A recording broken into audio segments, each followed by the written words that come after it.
যে নিজের সমস্ত উপার্জন কি নিজের পিতাকে দিতে হবে, নিজের বড় ভাইকে দিতে হবে, তাইলে পরিবর্তিতে যায় তারা অবহেলার শিকার হবে না। আসসালামু আলাইকুম ওয়া রাহমাতুল্লাহি ওয়া বারাকাতুহু। ওয়ালাইকুম আসসালাম ওয়া রাহমাতুল্লাহি ওয়া দেশে বারাকাতুহু। আমাদের যারা দূর প্রবাসী আছে বাংলাদেশে, আমাদের একটা সামগ্রিক প্রশ্ন যে আমরা প্রবাসে আসার পরে অতি আবেগে যে আমাদের পরিবারকে, বাবা-মাকে অথবা বড় ভাই যারা অভিভাবক থাকে তাদেরকে আমাদের উপার্জনের বেশিরভাগ অর্থ তাদের কাছে পাঠিয়ে দিই। দিন শেষে আমরা যখন প্রবাস থেকে দেশে ফেরত আসি অনেকেই তার হকটা বুঝে পায় না অথবা এই টাকাগুলা অপব্যবহার হয়। তো সেক্ষেত্রে আমরা কতটুকু পরিবারকে দিব, কতটুকু নিজের কাছে সঞ্চয় করবো, এক্ষেত্রে শরীয়তের দিক নির্দেশনা কি একটু আমাদেরকে জানাবেন please। আলহামদুলিল্লাহ রাব্বিল আলামিন ওয়া সলাতু ওয়াসসালামু আলা সাইয়্যিদিল মুরসালিন নবিয়িনা মুহাম্মদ ওয়া আলা আলিহি ওয়া সাহবিহি আজমাইন আম্মা বা'দ। প্রিয় ভাইরা আমার, আমাদের ভাই যে প্রশ্ন করেছে খুবই গুরুত্বপূর্ণ। কারণ একজন প্রবাসী যখন বিদেশে আসে সম্ভবত ঘরে পাঠায় তার পিতা অথবা তার বড় ভাই যারা দায়িত্বশীল থাকে, শেষ পর্যন্ত যখন বিদেশ থেকে ফিরে যায় তখন দেখা যায় সে শূন্য হাত, কারোর কাছে সে জায়গা পায় না। সে তখন অবহেলার শিকার হয়।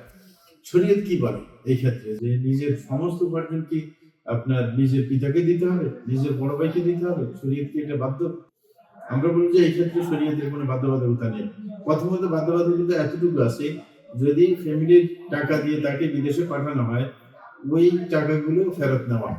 যেমন ফ্যামিলির কোনো জমি আপনার বিক্রি করে তাকে টাকা দেওয়া হয়েছে, তার প্রথম কাজ হবে যে ওই জমিটার বিকল্প ব্যবস্থা করা। ব্যবস্থা করে দিলে তার দায়বদ্ধতা শেষ। মানে ফ্যামিলির যে দায়বদ্ধতা, ফ্যামিলির যে সম্পত্তিটুকু খুইয়েছে সেটা ব্যবস্থা করে দিবে, এটা হচ্ছে তার দায়বদ্ধতা। এরপরে তার যেটা দায়বদ্ধতা সেটা হচ্ছে তার ফ্যামিলির যদি তার বাপ কর্মক্ষম না থাকে, উপার্জনক্ষম না থাকে, তাহলে ফ্যামিলি পরিচালনা করা। তার যে ছোট ভাই বোন আছে এদেরকে পরিচালনা করা, এদের যতটুকু খরচ লাগে নিজের মাতা পিতা ইত্যাদি তাদের চিকিৎসা, খাওয়া দাওয়া, এগুলোতে যতটুকু খরচ লাগবে এতটুকু সে দিতে বাধ্য থাকবে। যদি উপার্জনক্ষম পিতা না থাকে অথবা বড় ভাই কেউ না থাকে, তখন সে সবগুলো নির্বাহ করবে। কিন্তু যদি তার বাপ যদি কর্মক্ষম থাকে, তার বড় ভাই যদি কর্মক্ষম থাকে, তখন তারাও এটা মানে অংশীদার হবে, মানে ওই ফ্যামিলি পরিচালনার ক্ষেত্রে।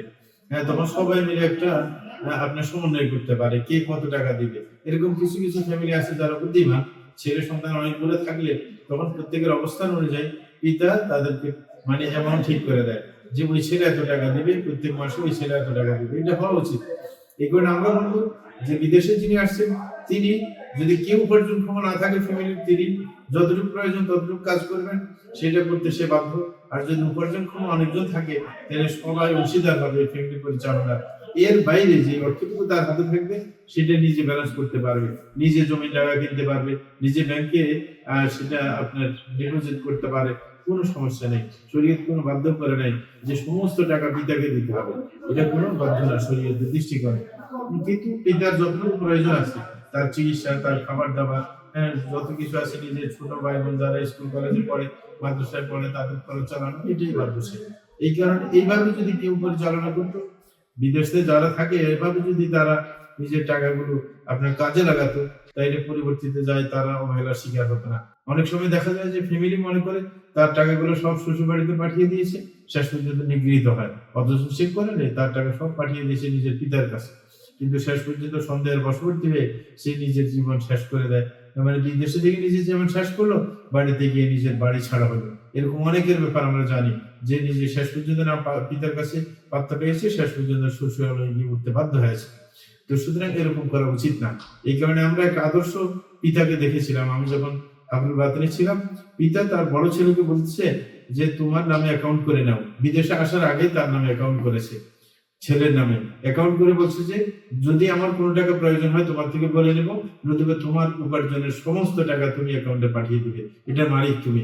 কারণ আমি নিগৃহীত হয়েছি, আমি বড় ছেলে ছিলাম, সব টাকা পাঠিয়েছি, শেষ পর্যন্ত আমি নিগৃহীত হয়েছি, সব টাকার কোনো হিসাব মিলে নাই।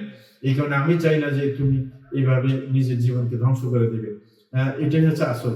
এই কারণে আমরা কখনো আপনার এইটা করতে ভুলবো না যে আমরা সমন্বয় করে চলবো। এমন না যে একবারে মানে অন্ধ হয়ে সবকিছু দিয়ে দেব, শেষ পর্যন্ত নিজে নিগৃহীত হবো, অবহেলিত হবো, না তার ফ্যামিলির কাছে জায়গা মিলবে, না সমাজে জায়গা মিলবে।